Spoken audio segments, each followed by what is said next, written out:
Say it with me. Should we do unison? I know, Aram, you like to stay away from the falsetto type thing, but you want to do it? I want to do it. I know you want to do it. Aram, you want to do it with us? Yeah. Sure. 3, 2, 1. Mailbag. Dude, you suck. Me? I know. No, Aram, he didn't do it. Just I know. baseball show on Friday, September 8th. Jack, Peter, and the curmudgeon who refuses to go high. We do have a mailbag today. 7 questions, thanks to our questions on Twitter and Instagram. Peter, happy belated opening day in the NFL. Also, happy belated Louisville Murray State Day on the gridiron in college football. Who are we brought to you by? We're brought to you by BetMGM, and this is the Just Baseball show. Sign up and deposit into your newly created account using code JustBaseball. Download the BetMGM sports app on iOS or Android, or visit BetMGM.com. Place your first bet offer and receive up to $1,500 back in bonus bets if it loses. Not $1,000 anymore, thanks to our friends at BetMGM. If the bet does lose, your bonus bets will be available once the wager is settled. Gambling problem? Call or text 1-800-GAMBLER and must be 21 or older. So, Peter, this is your and my first time talking this week because you guys had an excellent conversation with Pitching Ninja that is out. You guys should go listen to that after you listen to this, or you stop us, you go listen to Pitching Ninja, and then you come back and listen to us. But this is our first time. It's Saturday or Thursday afternoon. This is our first time talking this week. And I asked, was there anything notable in your life that happened? Did you get a new camera? No, I didn't get a new camera. Does it look clearer? You look so crisp. Thank you. Thank you, my friend. Yeah, your camera looks fine too. How's my Mariners hat looking? Yeah, it's fine. Aram, nice MLB Jam shirt. I dig it. Yeah. Big time. Sweet merch. How are you doing? I've talked to you. Yeah, I'm pumped. Jordan Lawler's called up, so looking forward to that. That's going to be something that was funny. We talked about the wild card, and that part of it I'm not doing great because Peter and I had a whole NL wild card conversation. We're talking about all of the trends of these teams, why the Giants are trending down, why it makes sense for the Marlins to potentially, wiggle their way in there. Peter makes his Marlins case. And of course, the second Peter is on board with the Marlins, legitimately within 30 minutes, Sandy Alcantara goes down with that flexor strain in his elbow, which just sucks. So that part stinks. I'm excited about Lawler for the D-backs. On the Marlins side, it's really unfortunate because that guy deserves to be pitching in meaningful games. What about Jorge Soler also hitting the IL too for the Marlins? Yeah. Like the double whammy. Yeah, it is. And what's crazy is what do they do in the game that night? Absolutely boat race the Dodgers. And now they take that serious. Baseball is so weird, but I'm more worried about it. And I know it sounds weird because you think Marlins offense, not that great. Soler, big home run hitter. I'm honestly more worried about Sandy being out than Soler. I know Soler hits home runs, but I have to look at win probability added and things like that. I'm really curious where he would stack up there. He's been, a big liability in the outfield, kind of clogs up the DH spot. He's of course been really valuable and he's been a really good piece for them, but they're weirdly, I think it was something crazy. Fish on First put it out. I want to say they're 14-1, something ridiculous in games that Soler does not play, which I think is somewhat coincidental, but at the same time, if that's a key piece of your team, you're going to really struggle without him. I'm more worried about Sandy, even with him not being, the Cy Young Sandy, because Yuri's on an innings limit. Do you trust Braxton Garrett in the playoffs? Luzardo has been a little inconsistent. That's probably your most trustworthy guy. It's an interesting spot for the team to be in. I'm fascinated to see how they play through it. So real quick, because I do want to go Sandy, then Lawler, then the mailbag, but zoom out to the macro. You just looked in the micro in the Miami Marlins, how that impacts the 2023 wildcard race. But we've spent a lot of time in the last couple weeks. It's not spread out over the course of the season. It was boom DeGrom, then boom McClanahan, then boom Ohtani, and now it's flexor strain for Sandy Alcantara. So, Aram, I know you're incredibly frustrated by this, and you did the deep dive. And it's really if Sandy and Cole are screwed, then we're screwed as a sport. And now Sandy might be screwed. So the floor is yours to just kind of doomsday this thing if you feel like it's necessary. Doomsday it right now. Yeah. I'm just gonna cry. No. Well, so first of all, it was 15-1. The Marlins are without Jorge Soler in the lineup. That's from Fish on First, which is good hilarious. trend. And I think they're 11-19 in games that Sandy started. But again, I would. Sandy gets the ball game one, and you live or die by that. And I think he's kind of the heart and soul of this team. Like that's the really frustrating part. But to answer what Jack said, like that is the guy that's been the most durable in Major League Baseball, arguably, aside from Garrett Cole. Like it's such a low effort delivery. It just seems like he's never tired, and he can just go and go and go and go. And that was the guy that I kind of felt like might just be impervious to all. And I think I said it in previous episodes to what we think, is generally what happens to guys' arms. Fortunately, it seems like it might be something that they can, catch early, and, hopefully he can just get back in a month or so. I think they should shut him down for the rest of the year. But if he can avoid TJ, of course, that's great news. And I think that's the goal here. But it's just really frustrating when your most durable guys in the league even now are going down. It's like nobody's safe from Tommy John or elbow issues or flexor issues. It's just a really, really messed up part of the sport. I got nothing. Anything. It just sucks. Same. Like what just keep doing this over and over again. Yeah. It's like, what's your take now on this star pitcher's injury to their arm? I'm like, I keep fucking saying the same shit over and over again.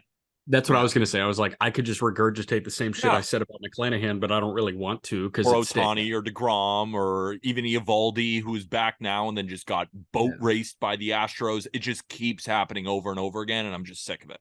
Yeah, I'm sick of it too. Something I'm not sick of is the big league call up, and Jordan Lawler just got the call. An emotional video from Nick Ahmed came around circulating. He's been a Diamondback for 10 years. He's got 8 years of big league service, and Ahmed, like, yeah, it stinks, but it was also time to make a change with Lawler hitting right around 400 over the last 2 weeks in AAA, and Ahmed was OPSing 560.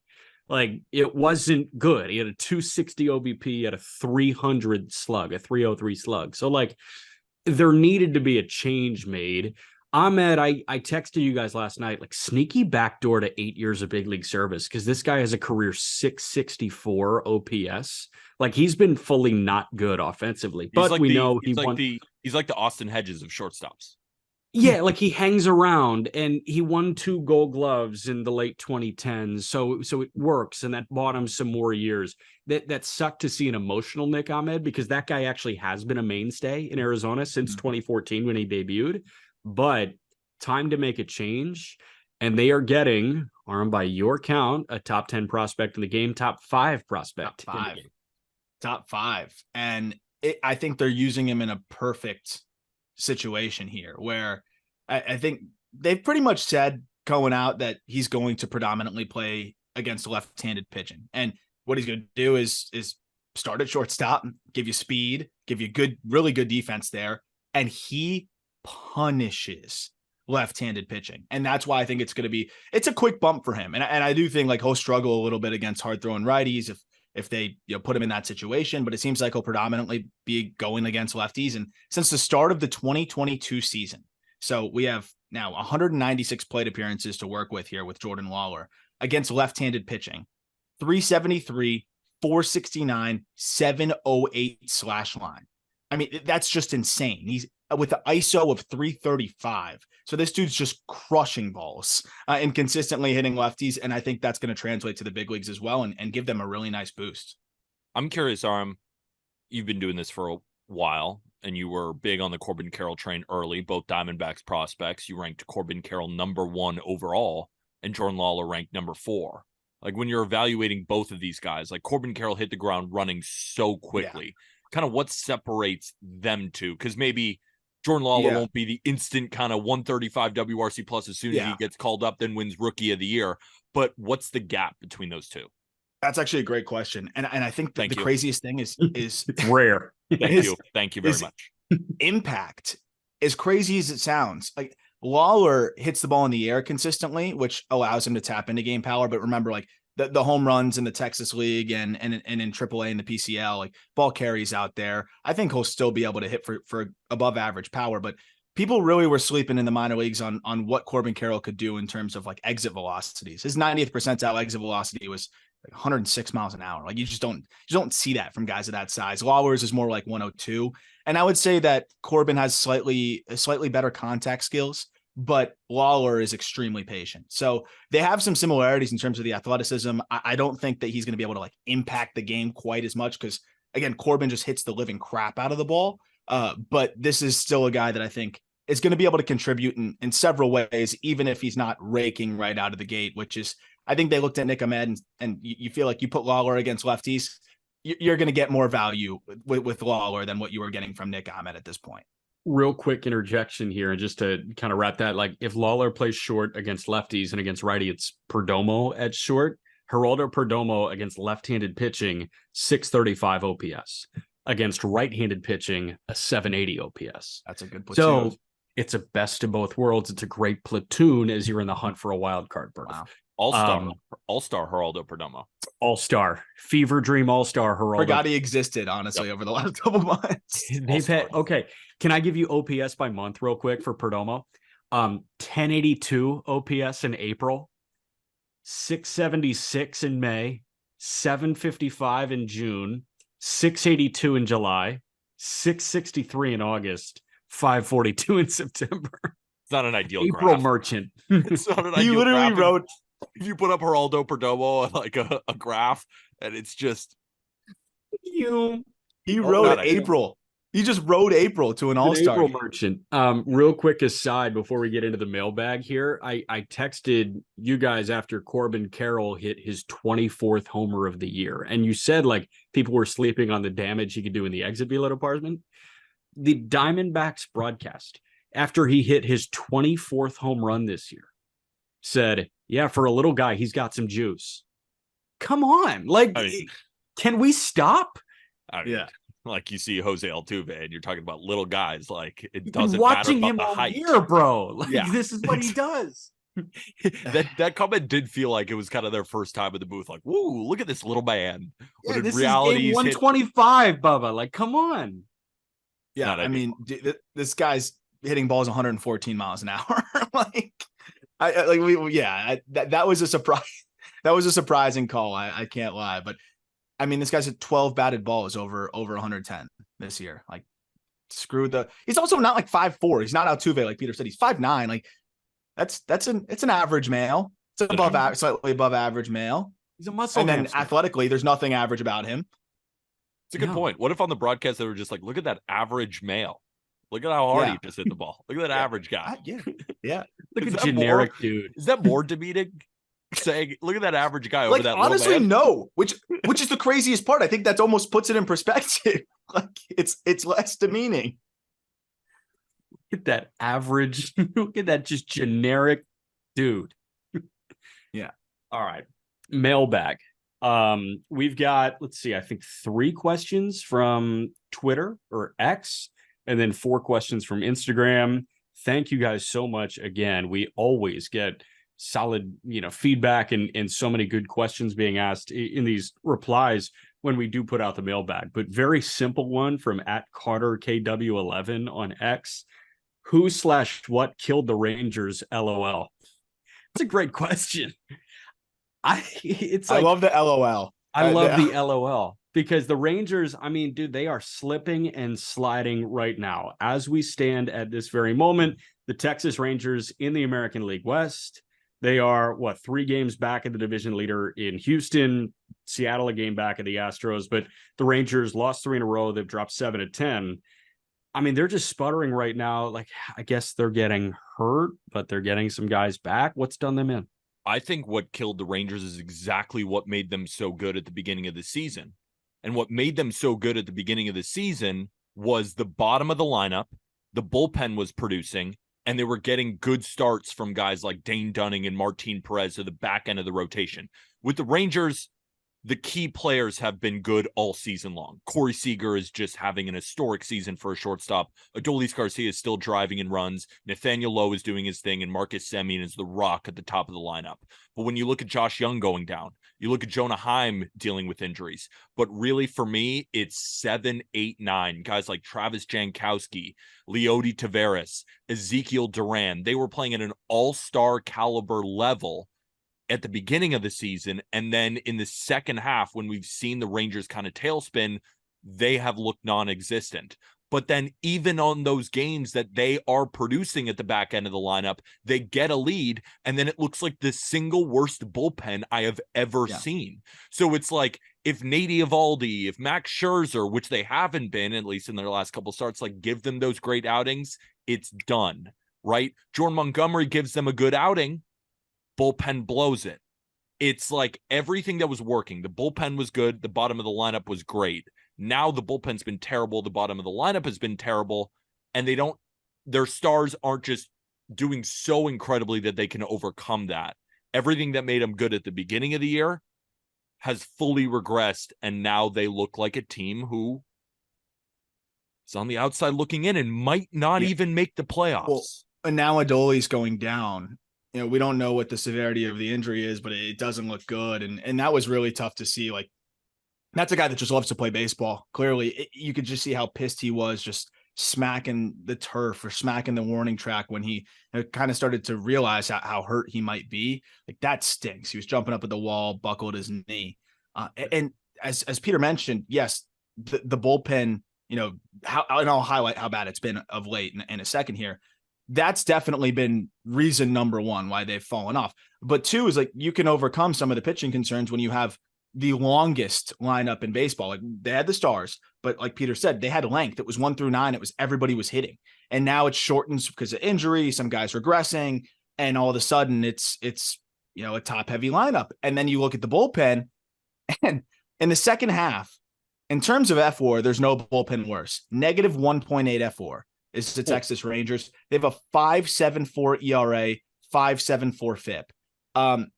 It's just not going to play. Like, that's worse than the Kansas City Royals and the LA Angels. Those teams are both right above them. Like, that's not going to work. And I applaud them for trying. Like, I think they saw the writing on the wall. Like, hey, this pitching that we're getting is not sustainable. Let's go get Montgomery. Let's go get Scherzer.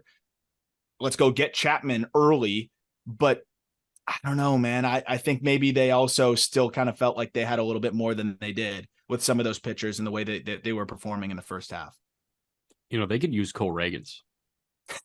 The best pitcher alive. Very dick. Yeah. They can use Reagans.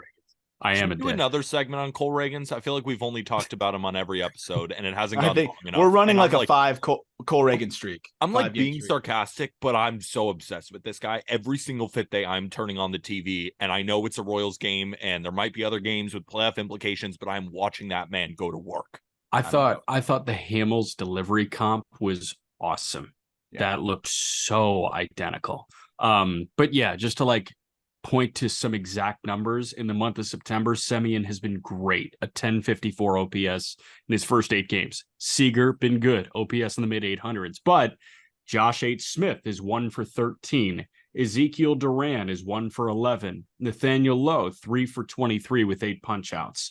Like, Robbie Grossman has a 686 OPS. So again, the guys that you don't buy the jersey of were great pre-All-Star break, and now they're starting to really taper off. So that's what we got going on. Question 2 comes from @Mangle_Ethan on X. Who will be the top 3 players of the 2020s? This was actually a lightning quick assembly for me. Like, I got these 3 names and I just ran with it. And like, I'm looking at it from a WAR accumulation perspective. Mm-hmm. And I went Ohtani, Acuna, Tatis so quickly, and I feel really good about it. So Shohei Ohtani, Ronald Acuna, and Fernando Tatis Jr. I don't even care if Ohtani like dials it back on the hill. Like, it's fine. I still think that this guy, he is going to be the conversation in the 2020s. Before we get into our answers, I kind of wanted to run through, since 2020, who do you guys think leads Major League Baseball in WAR from an offensive perspective? So since 2020, I have the top 10 right here. The top 10 is fascinating. But who do you guys think is the top 5? Mookie is in the top 5. Mookie is number 3. Okay. Trey Turner's in there. Trey Turner's number 5. Okay. Freddie Freeman. He plays all the time. Freddie Freeman is number 2. Lindor. Yeah. Lindor is number 6. So you're missing 1, 4. We could do top 10, 7, 8, 9, 10. Ooh, Judge. Judge is number 1 in Major League Baseball in F-WAR since 2020 at 22.3. Freddie is at 22. Mookie's at 21. Judge got half that number last year. Yeah, he's been hurt. He's played 100 less games than Freddie Freeman since 2020, and he leads all of Major League Baseball in WAR. That's what defense does, man. And 62 home runs. Yeah, and 62 homers, but like 18 bags. Defense to complement. Yeah. You guys want me to run through the rest of the top 10, or you want to keep guessing? Yeah, well, actually, I have a question before we get to that, because it's like we have 3 seasons now under our belt. That's 30% of this question. So what's already happened is part of it. Yeah. So there's some guys that are 30. Like, I want to go young. I want to pick young guys, but there's some guys that are 30 that have been in their prime now for 3 years, have 3 years of work now, beneath their belt. And then now they're still going to be good for another 5, 6, 7 years. So that's why I may skew a little bit older. Like, I don't know. What do you guys think? Well, just running through the rest of the top 10, maybe this gives you an idea. So it's Aaron Judge, Freddie Freeman, Mookie Betts, Jose Ramirez, Trey Turner, Francisco Lindor, Juan Soto, Paul Goldschmidt, Manny Machado, then Dansby Swanson. That's lit. That is pretty cool. I agree with you, Arm. I lean a little bit old, but then at the same time, there is a part of my brain that kind of wants to lean young. So the 3 that I thought of, you got to go Ohtani, number 1. You just have to. I went Ronald Acuna Jr., number 2. Number 3, I went Julio Rodriguez. I think Julio Rodriguez, when you compare him to Tatis, I think he's as prolific a hitter. I think he's going to steal more bases. And I think he's going to play better defense in center field than Tatis will in right field. And Tatis hasn't had that great of a year this year. He's been great, obviously. But I don't think it really, truly compares to what Julio Rodriguez has done, especially just getting so hot in the second half. But I think Julio Rodriguez is a better baseball player than Fernando Tatis Jr. So I think I would go those 3. Yeah, because again, looking at it, like, I think Corbin Carroll is going to be 5-6 win player pretty much every single year. I forgot about him. I didn't forget that I wanted. But that's the thing. I think Carroll will be a 5-6 win. How much better is Corbin Carroll going to get than this? Like, I don't know. Like, I know it's just his rookie season, but I feel like this might just be one of those cases where this is a guy who just kind of like got close to what he's going to be right away. And I think he'll get better, but again, how much better is he going to get than 24 home runs and, 137 WRC plus and 41 bags? I just don't know how much better it gets than that. So if you ask the Diamondbacks booth, they think he's just like a little kid he's maxed out around. Yeah. So he's probably going to grow, right? He's going to get a growth spurt, the little boy. I'm gonna go. I have to go Mookie. What he's doing right now, and he's 30. It's not like he's 35. It keeps me off of Freeman, because while I do think Freeman's going to be good for another 3-4 years, maybe in 2028, 2029, he might slow down a little bit. So for me, it's Mookie, Acuna, and then J-Rod's right there. Like, I think in a WAR accumulation standpoint, J-Rod could end up accumulating more than Ohtani, but I'm still going to go with Ohtani just because, again, like, even if he's pitching if he comes back and doesn't look as good and he's more like a middle rotation arm or whatever it may be, like, he's still going to stack WAR, and he's going to hit. I mean, this guy's been unbelievable this year. So that's the way I'd stack it. But Judge is in the conversation. I'm just worried about Judge 7 years from now or 6 years from now, or even 5 years from now. Like, I'm just worried about that. I think he's going to give us 3-4 more really, really solid years. And then I wonder what it looks like after that. If you had to pick a pitcher, who would it be? Impossible. So, impossible question. It is an impossible question. It's a battle of attrition.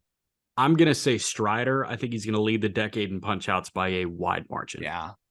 Everyone's piling on him right now because he's, giving up home runs and whatever. And he does have the affinity for the blow up outing. Like he absolutely does. It's 4 or 5 starts where it's 6 earned in like 2 innings. But if you don't think he's going to, improve upon that in terms of not missing his spots and commanding and minimizing or slowing the meltdown, like, I mean, come on, he's still so young and so early in his career. Yeah. I think you got to go with a Strider, but a sneaky answer would be George Kirby. Just because I think he's going to be so damn consistent every single year. Like, and he might keep getting better. Like, this is a dude that walks less than 1 batter per 9. And I think the Ks will continue to tick up slightly. That's the one thing that's kind of missing, as I'd like to see a little bit more swing and miss. But I could see Kirby just being that innings eater and being somebody that just continuously turns out low 3s, maybe really good years, high 2s over the next decade. That's the thing. Like pitcher of the decade, though, I don't know if low 3s, high 2s gets it done. If you do it for a decade straight, it might. It might. Another guy who I think is sneaky, Logan Webb. That's always the other name. He used to pump out years where he's like 2.8 to 2.9, and I feel like he's just gonna age like a fine wine, just ground balls, couple of pitches. Same thing with Framber. I know Framber has had like tough kind of blow up starts, but it's just so simple. It's 97-mile-an-hour sinkers and it's a hammer curveball. Like both of those guys have not run into injury yet, and please don't. But it's like they've been super healthy. Just that ground ball type pitcher seems to just kind of whatever new offensive adjustments guys make. Maybe they're going back to the high fastball, all that kind of stuff. Just seems like those guys are going to age well. So sneaky answers, Webb and Framber. One more from me. He's 3 years late to the party, but Yuri Perez, back half of the 2020s. Cole Reagans. But I would say Yuri Perez could be that guy that just breaks out. It's like we're already talking about his Hall of Fame case by the time we hit 2030 and he's 26 years old. I like that one a lot. Who do you think leads in F4 among pitchers since the start of the 2020 season? Cole. He's constantly on the mound. Gausman. 5. Gosman. 3. Yeah, Fit Merchant. 3. Fit Merchant. Gosman's 3. I bet Nola's up there, isn't he?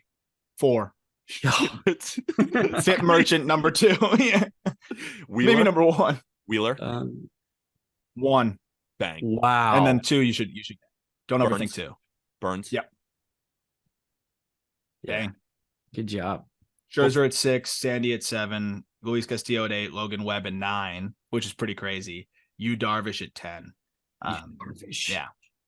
Before we move on, who do you guys think are the 5 worst players by F4 since 2020 among you clicked the war button and switched it over. I switched it over. You I was like, the leaderboard. Hilarious. Hanser Alberto. No, he's not qualified. Darn. Oh, they have to qualify. Yeah, what's the qualification of plate appearances? Oh, Austin Nola. Austin Nola's qualified for sure. I don't see Austin Nola on here. He's definitely just not qualified. How many plate appearances is the last guy? Fangraphs, it looks like the lowest is about 1,600. So about the minimum is about 400 games. So like these are guys who have been playing basically kind of every day. I'll give you a hint. I'll give you a hint. Number 1 is the guy who's been put on waivers twice now by the Angels. Oh, Randall Grichuk. DJ Crone on there? No, he's not. But number 2 is Jurickson Profar. Oh, yeah, that's not surprising. Number 3, another Rocky, Charlie Blackmon. Ooh, Chuck Nasty. He just can't defend. He's not. It's not defensive metrics. Defensive metrics murder guys in Colorado. I think they kind of get an unfair shake out there. I don't know how you can murder this guy though. Yuli Gurriel is number 4. Dude, I mean, singles hitter with no speed. I can't watch this guy anymore on the Marlins. I can't do it. Where's Avisail? He probably doesn't qualify because he doesn't qualify. He might not qualify. But number 5 is Carlos Santana. 6 is Andrew McCutchen. 7, Robbie Grossman. 8, Tommy Pham. 9 is Nick Castellanos. Yeah, but he's back. He's back, baby. And number 10 is Alec Bohm. Yeah, I mean, again, like we're talking about guys that went through contact-oriented third baseman who can't play defense. Like, okay. He's been better though this year. He has been better. jumping to number 3 here. And our last question from X. I'm sure you guys go through these in the coming months, but just wondered whether you guys could identify some big trade candidates, maybe a hitter and a pitcher each, that are likely to move this offseason, and where to. Cheers. At Calvin_Medcalf on X, our friend across the pond. I met Calvin in London. He's the man. Had a good time. We grabbed a pint after the London game. He's one of the good dudes out there. Big Reds fan as well. So excited for him. He's watching some exciting ball. But great question. I'll leave it to you guys first. Pitchers. Oh no, yeah. Go ahead, Jack. You got a pitcher. I got a hitter on the top of my head. Yeah, pitcher's easy for me. Cease. I think Cease is on the move. Yeah, I think Mike Trout is on the move. I really do. I think he will be traded. And another guy who I think is going to be traded, and I floated this kind of before the trade deadline, more of a galaxy brain play, didn't really have any evidence, but then it ended up coming to fruition almost. We're not sure yet. I think Pete Alonso is going to get traded. I don't think the Mets are going to end up giving him this enormous contract. I could see him in one of these deals for prospects too. So if we're talking about big ass names, Mike Trout and Pete Alonso are on the top of my list. Yeah, those are way bigger names than I was thinking. I was thinking like Tommy Edman type. I'm like, I could see Tommy Edman moved.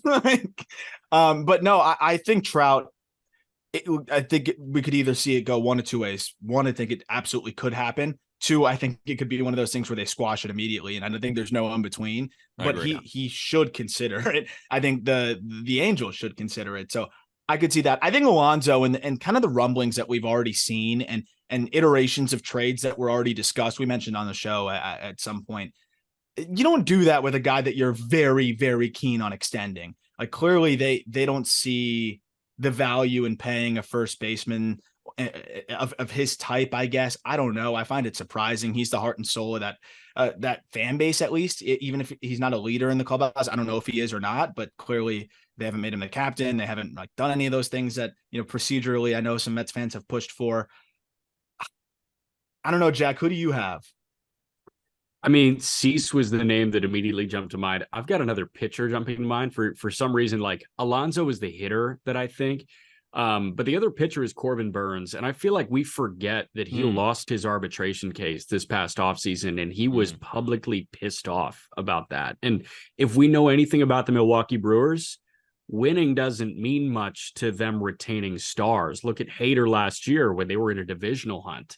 And they had a pissed off clubhouse. Like Devin Williams, who got promoted when Hader got traded, was pissed that his superior in the bullpen pecking order got pissed. So I think that Burns, if the price is right, Corbin Burns could be on the move, especially because you've got one less year of control. So the two guys that immediately jump to mind for me are Dylan Cease and Corbin Burns. One other name I guess I wouldn't totally rule out, but I just think it would be crazy given what they gave up for him already. It's like we could see something maybe happen with Soto and see how they approach that. Or Ha-Seong Kim, because they're not going to be able to pay everybody. They're going to need to convert into some sort of assets. I know that the farm system's regenerated, but we've seen more big leaguer for big leaguer trades. Kim's going to be a free agent after next year, and they've spent so much money around the infield. They're not going to be able to move Cronenworth's deal. Maybe if you can turn Ha-Seong Kim into more pitching, especially if Yu Darvish is going to miss more time, I could see them potentially doing that, because if you're going to succeed in San Diego, it's with Machado playing like a Hall of Famer. It's with Xander Bogaerts playing like a $300 million player. And that's what you need. And it's Tatis playing like a superstar. It just hasn't come together for them this year, of course, but I think they need to shake it up. You're not going to be able to move those big money guys. I know Ha-Seong Kim's been unbelievably good, but this might be an opportunity for them to sell at a pretty high price this offseason if they feel like they're not going to be able to extend him, because again, I don't know how they'd find the money for him at this point, especially when they need to address pitching. And that's something that they really need to focus on this offseason. So I could see Ha-Seong Kim being dangled a little bit. But they can't trade their best player in Ha-Seong Kim. Isn't that just a hilarious thing? Literally like Soto, is their Soto might be on the block, but not Ha-Seong Kim. Kind of untradeable. Like untouchable. They call about players and they're like, we could potentially give you Soto, but Kim's untouchable.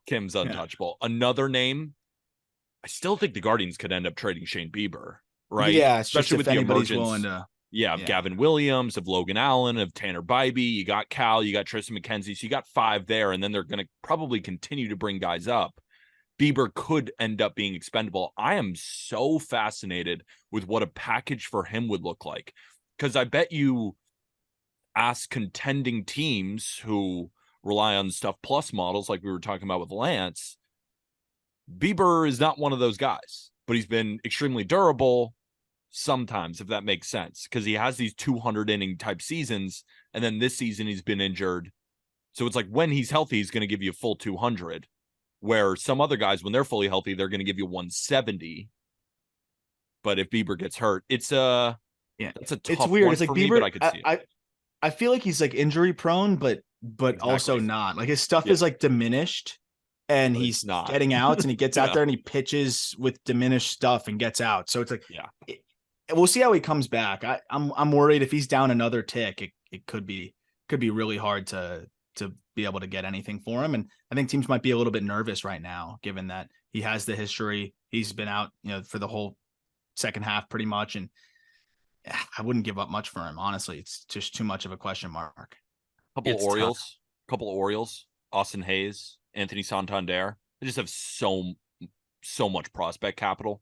Maybe do they get a pitcher for any one of those? Just a couple more names, just to kind of put it on your brain. I like it. Also, I saw a note, I think last week or 2 weeks ago. At this very point, Ha-Sung Kim is a 4.4 win player. Xander Bogaerts 3.3. Guess which one is playing shortstop? Like, Kim would have more WAR if he was playing short as opposed to second base. Like, this just kind of stinks. Yeah, Kim's the best player on the San Diego Padres. Give him 290 mils, so you got to live with it. Yep. Before we get to our questions from Instagram, it is fantasy football season. Football read on a baseball show. It's really exciting stuff. Fantasy football is here. We all run into this issue. You think your squad is better than your buddies. You're not in the same league. So there's the problem. You have no way to compete head to head.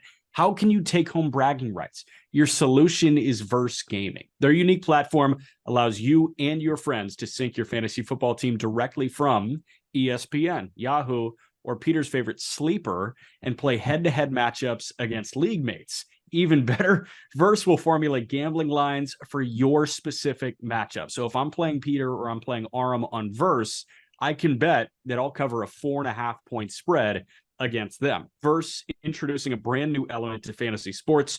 Just download the Verse Fantasy Sports app, and in just a few taps, you can start putting money down on your head-to-head matchups. Once you're signed up, you get a $20 referral bonus if you get your friends to sign up, and even better, they'll receive $50 in promo for using your code. Verse is available in 23 states, including California, Florida, Texas, New York, and Illinois. For more information, visit versegaming.com or find them on your favorite social media platform at Verse Fantasy, VERSE Fantasy. Verse Fantasy. You want in, Peter? Of course I do. I already clicked the link. I'm on Verse. You got to be on Verse. No doubt about it. I love it. Instagram questions? Instagram questions. Okay, so this is from BWitBrod, BWITBROD on Instagram. With pitchers like Ohtani and DeGrom getting their second Tommy John surgeries, we don't know that Ohtani is getting TJ or not just yet. Is a move to the bullpen for them a possibility? I can see Ohtani starting again because he's been mostly healthy, but DeGrom has had injuries to his elbow, forearm, wrist, shoulder, and back over the last 3 seasons. So what's more valuable? A starter who plays 15 or 10 to 15 games, or an elite closer who can pitch in 70? Here's my really short answer. Yeah. DeGrom, starter. Ohtani, probably starter, but he looked really good in the WBC as a closer. Like, that could be the next phase of his career. Yeah, I really want to ask Walker about this. Like, because I think the mentality of a pitcher, like a big time starter, like a McClanahan or a DeGrom or even an Ohtani, like they want to start. So just because they're shelved with Tommy John, like I don't think they'd appreciate or even buy in to being a closer. And that's no disrespect to being a closer. They make their money as big time starting pitchers, right? And it's a business. they can make $40 million a year as a starting pitcher, and they're going to make 11 to 15 as a closer. Or if you're the Boston Red Sox, you sign Kenley Jansen to 20 million per. That's a Heim Bloom move. Sometimes things work, sometimes things don't. But if I'm a starting pitcher and I go down with Tommy John and my manager or the front office comes up to me and they say, hey, we might think that a transition to the bullpen might be good for you. Fuck that, dude. Fuck that. No way am I going to the bullpen, especially when you're a top flight starting pitcher. So we could come up with names that maybe could make sense and their stuff would tick up in the bullpen. But at the end of the day, no shot unless they are absolutely forced to. And if they're being forced to, their arm probably isn't good enough or healthy enough to even manage being a closer. So I think there's no shot any of these guys transition to the bullpen unless something crazy happens. I could see Ohtani at the end, just like he also hits. Yeah. Yeah. And that's a super unique one-off. So that has nothing to do with anything you said. Like Ohtani's a super unique one-off where it's like, if he still wants to throw and he's just not exactly who he used to be, like you could still be really good out of the pen and just maintain your body at your later 30s. That makes sense. But to your point, these guys don't, especially nowadays, like you make so much more to be a starter. And I'm looking at like DeGrom, for example, his contract, he's making $40 million a year.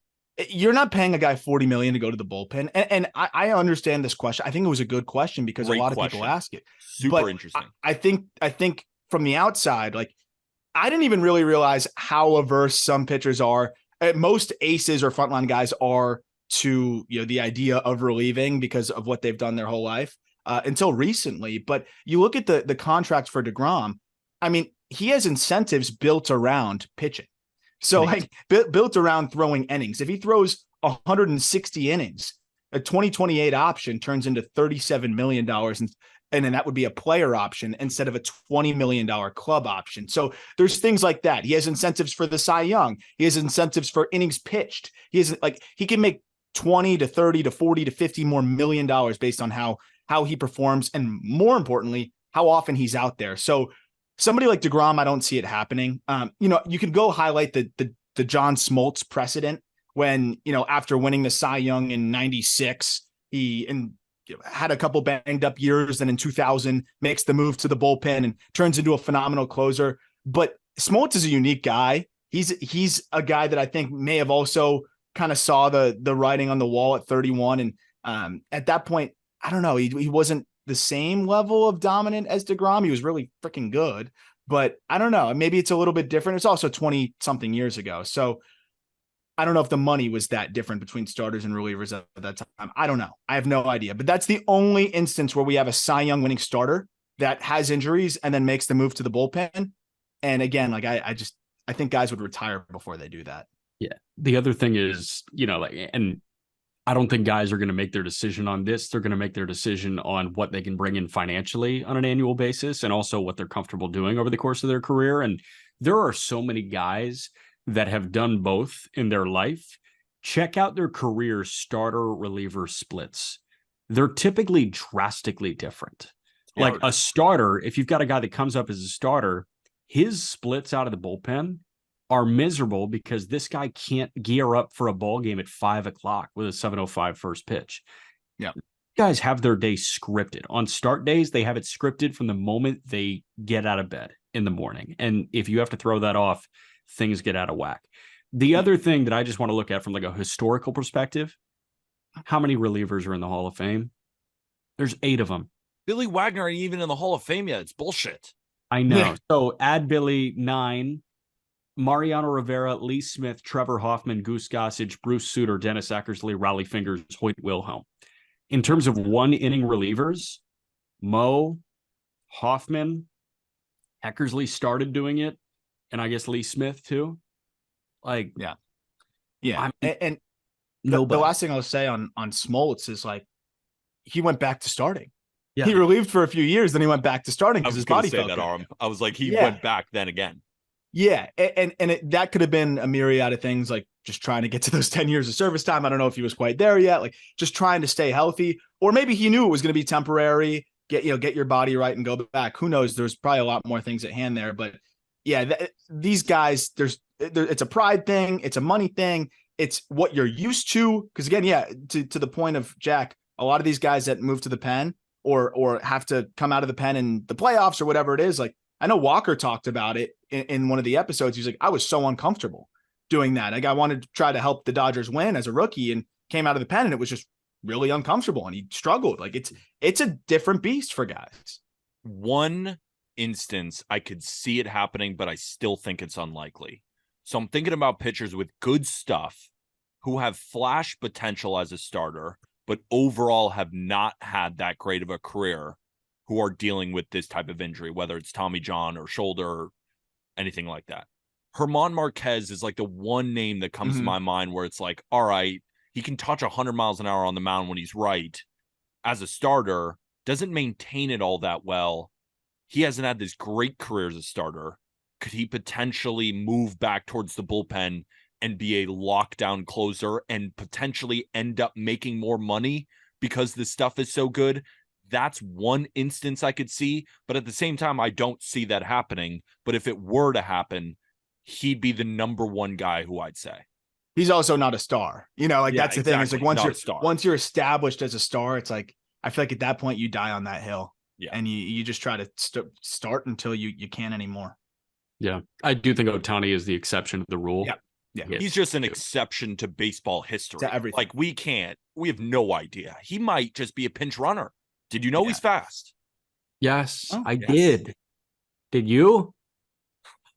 I'm the first person who noticed. Yeah, you actually first got the stopwatch. It was me. Props to me.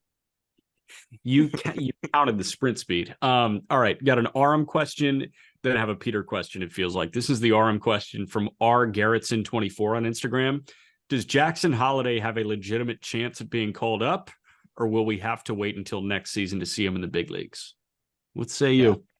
Yeah, I've seen this question a lot. It's amazing what Holliday's been able to do, but no, I'd be floored. I'd be absolutely floored. It's not an indictment on Holliday whatsoever, and it's impressive that he's at AAA at this point. But it would be malpractice at that point. Like you're taking what would be such a positive year and such a good development for him and throw him into the fire. It would be tough. Like the glove is still coming along.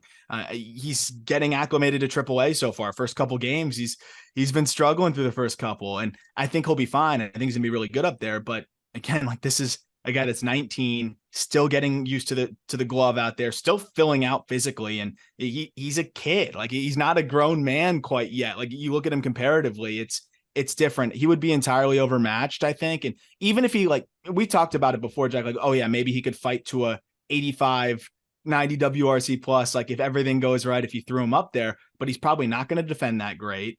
He's not going to hit for much power. He'd probably walk and grind out at bats. I don't see it being possible because Joey Ortiz is a better option immediately. And that's not saying long-term. Of course, Jackson Holliday is the number one prospect in baseball, but Ortiz is hitting over 300 in AAA with power, better defender at shortstop at this present moment. Like there's no reason for Jackson Holliday to go up to the big leagues, just point blank. I would argue because Holliday has really struggled in his first two games that he might be outside the top 30 prospects at this point. Agreed. And if he does struggle through the end of this week, we might be looking at Holliday outside the top 100 prospects in all of baseball. You got to stop doing that. There's people out there that don't detect sarcasm. I was being sarcastic, guys. Were you being sarcastic? I was agreeing with you, Jack. Aram, I have a question. Do you like his swing? And I know it's a very simple answer.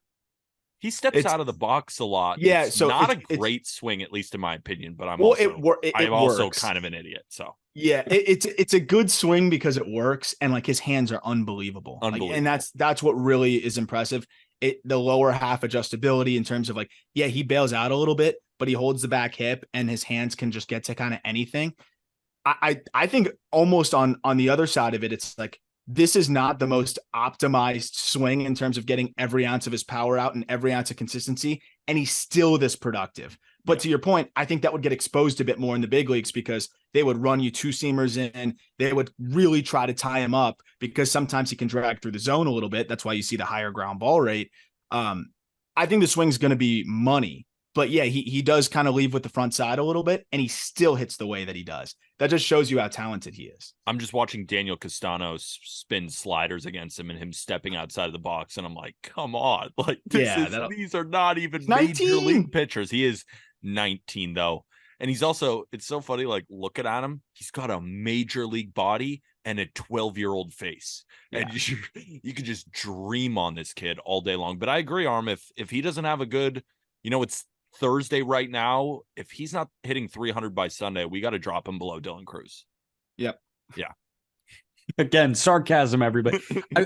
Is that story true that he couldn't get into his hotel room because they thought he was like under the age of 18? Did you see that?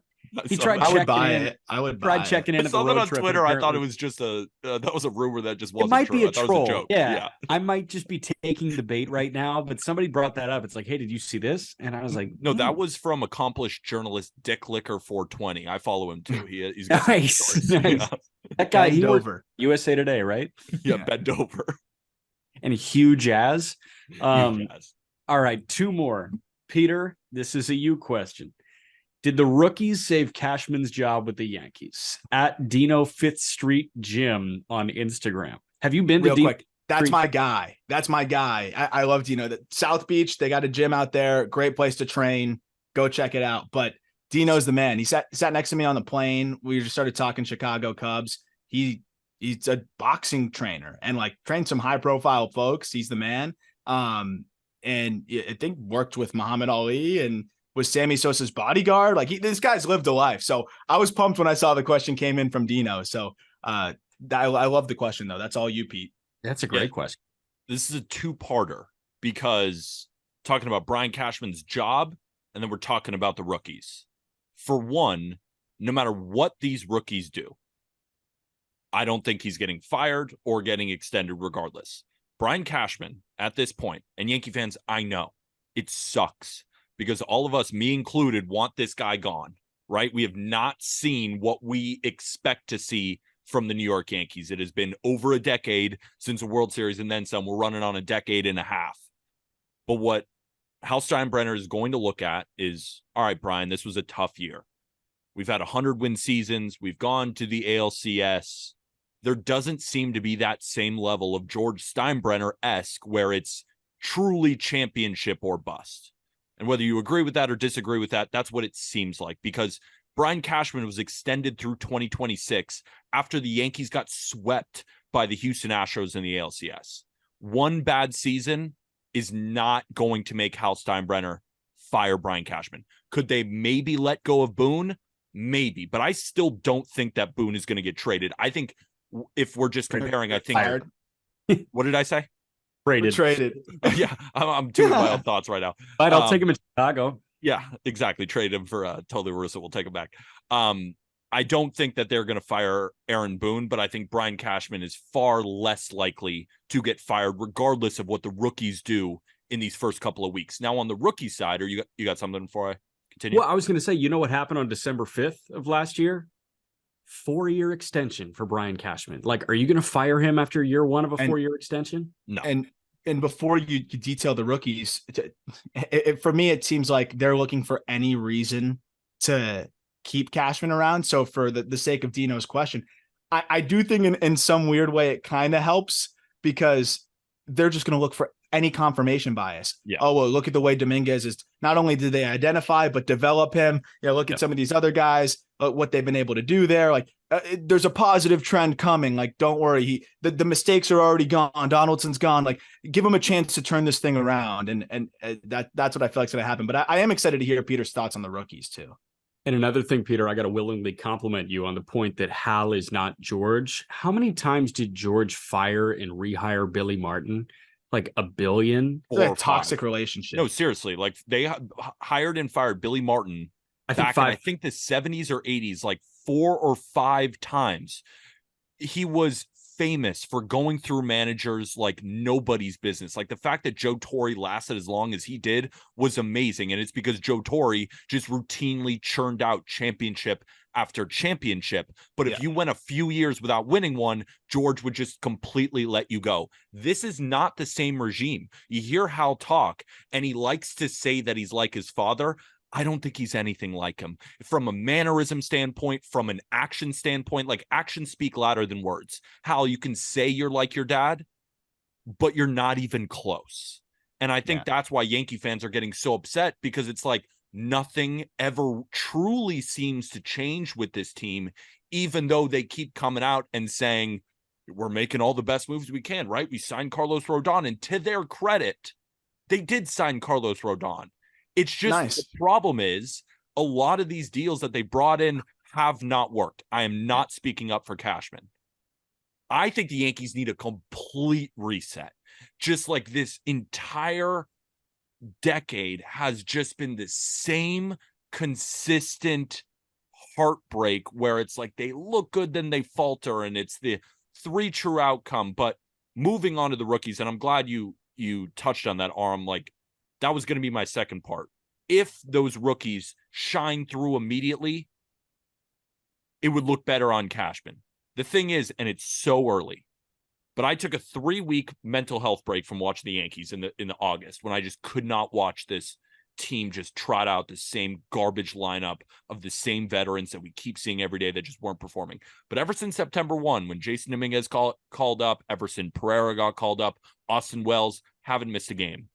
Jason Dominguez is taking the other rookies on his back and dragging them into being like famous, I guess is the wrong kind of word to say, but just that they're getting grouped in with Jason Dominguez. Yeah. Dominguez has an OPS over 1,000. He's been awesome. He's hitting rocket tanks. Now, sometimes he looks overmatched, been striking out a little bit, but overall, I mean, watching him has been some of the most exciting Yankees baseball that I've seen in a while. The problem is Everson Pereira has not been good. No. Austin Wells has been terrible. Well, and Oswald Peraza is hitting 180. So it's like the other prospects, but again, it's so early. It's been a week. Like, but they look completely overmatched. They don't even look close to what Dominguez has done. I'm pumped on Dominguez because there were so many. That was the most replies we got, like, overwhelmingly positive with the top 100. But I would say the most like critical replies we got is like, oh, of course, like Dominguez in the top 25. Like, how are these guys still putting Dominguez aside? Because he fell on a lot of lists, but I truly thought he was that good. And I think he's going to be a big piece. He's their opening day starter next year. I think he's going to strike out a little bit. I think there is going to be some rough patches, maybe even at the end of this month, but great. Get it out of the way now. I think he's going to have a great year next year. Like, cause he's already learning and already flashing what he can do. But I think we're going to see a lot of top prospect lists because he might not graduate from them. All of a sudden, you're going to see all of these lists shove Dominguez back up there like he never left. And they're going to put him up there going into next year if he doesn't graduate. People forgot that he is Martian and he is out of this world.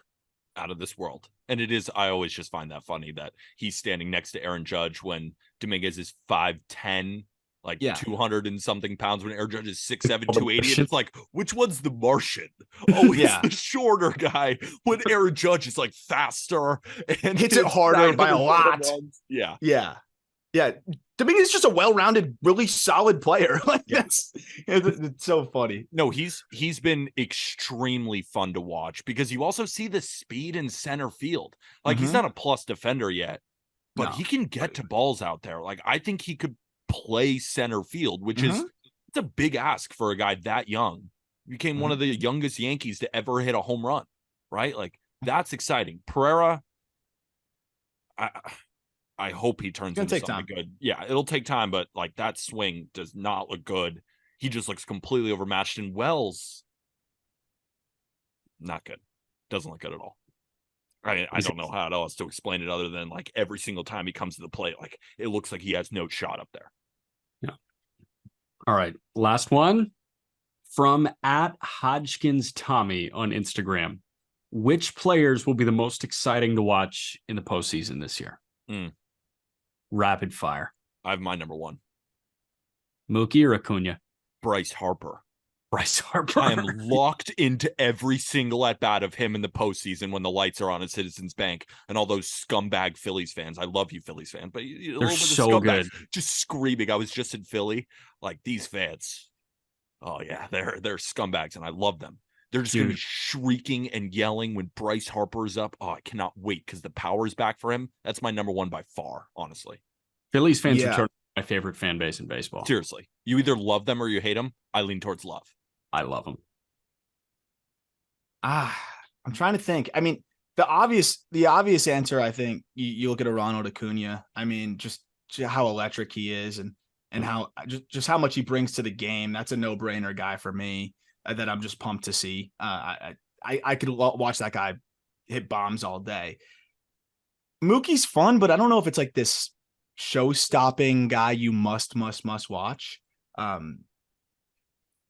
would love, I hope, assuming the Cubs make it, I'm excited to see Cody Bellinger. Like, that guy's come through for the Dodgers, and now seeing him come through at Wrigley, I would love to, like, I'm amped to see a playoff Cody Bellinger on a team that, like, you know, with the Dodgers, yes, he was the MVP. He was a big part of what they were doing, but those teams were loaded. The Cubs are solid, but the Cubs go where Cody Bellinger takes them in the playoffs in terms of, you know, offensively, especially.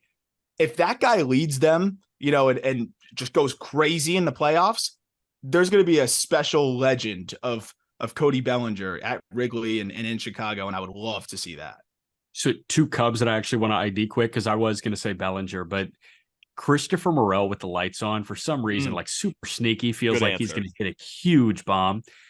And Justin Steele is going to get a bunch of Cy Young votes. We think he should be the favorite in the National League Cy Young, but much like Gallen, the national audience really doesn't watch him much. Like, when is Steele on Sunday Night Baseball?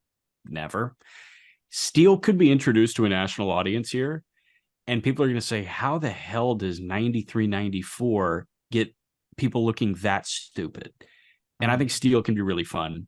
The other one, I'm really excited to see what, if we get it, the best version of Julio Rodriguez looks like in the postseason. Yeah, I've won.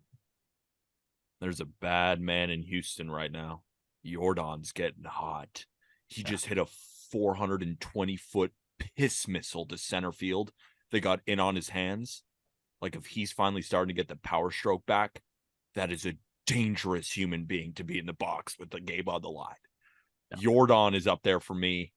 I am excited to see how the Twins pitching staff looks in the postseason. I know that's kind of a weird answer, but they have been dicing lately, and they're really extending that lead over the Guardians. Like, they could be a sneaky team because when the offense is rolling, like, they put up runs. Yeah. But when you go Joe Ryan, Sonny Gray, Pablo Lopez in a 3-game set, yeah, it's good. It's really good. So I'm going to be definitely tuning into the Twins once they win this AL Central, because that's like a sneaky team that we know. We do this all the time, right? And it's more you guys, because I never believed in them, and now I'm buying in, which is dangerous because now they might fully suck now. All three of us. Last one for me is Royce Lewis. Because he's finally healthy. He's playing out of his fucking mind. He hits a grand slam every week, it feels like. That's a guy that always seems to just seize the moment, and he's been a big part of the Twins' like second breath here, you know, down the stretch. So I would love to see some big stage Royce Lewis, and he deserves it. He's come so far. I hope he can stay healthy and play a part in the postseason. Another pitcher, real quick. Who am I thinking of? American League. Kirby? Kyle Bradish. No, but close. Aram. Wait, Grayson. I was actually close. Oh, Grayson Rodriguez. I want to see Grayson Rodriguez make a playoff start. Very eager. I was going to say the same thing about Adley. I want to see some Buster Posey in him in the playoffs. Yeah, but Adley, like, it's just going to be steady production. You know, watch and, this guy frame. Yeah, like, hey, let's watch this guy nab a runner. That'll be great. But, like, Grayson, when he throws 30 pitches in a ball game at 100 plus, I don't know, man. Something about that guy, like, kind of going in a much smaller way, like kind of going to hell and back this year with the option. Like, he sucked. He got optioned. He came back. He's been nails. And he's been like 99 to 100 on his 90th pitch of the game. So seeing Grayson in the postseason when he's sitting 100 miles an hour is going to be really cool. Bobby Miller's in that same bucket for me. If he's touching 102 with the Dodgers, and if they get him, you know, with Arias, see what happens there. Bobby Miller could make a big impact this postseason. Or he could look like the rookie and really give the Dodgers troubles. I'll be interested to see that. 100's 100. 100's 100. All right. Peter? That'll do it for this episode of the Just Baseball Show. Hopefully everybody enjoyed the mailbag. Remember, We always drop the graphic the morning of on our Instagram at Just Baseball Show, or on our Twitter or X, whatever you want to call it, just BB_media. If you enjoyed this show, we greatly appreciate you leaving a 5-star review, whether that be on Spotify or Apple Podcasts. And if you're watching this on YouTube, come on, you know you like the episode. Hit that subscribe button, hit the like button, and comment anything that you liked or didn't like.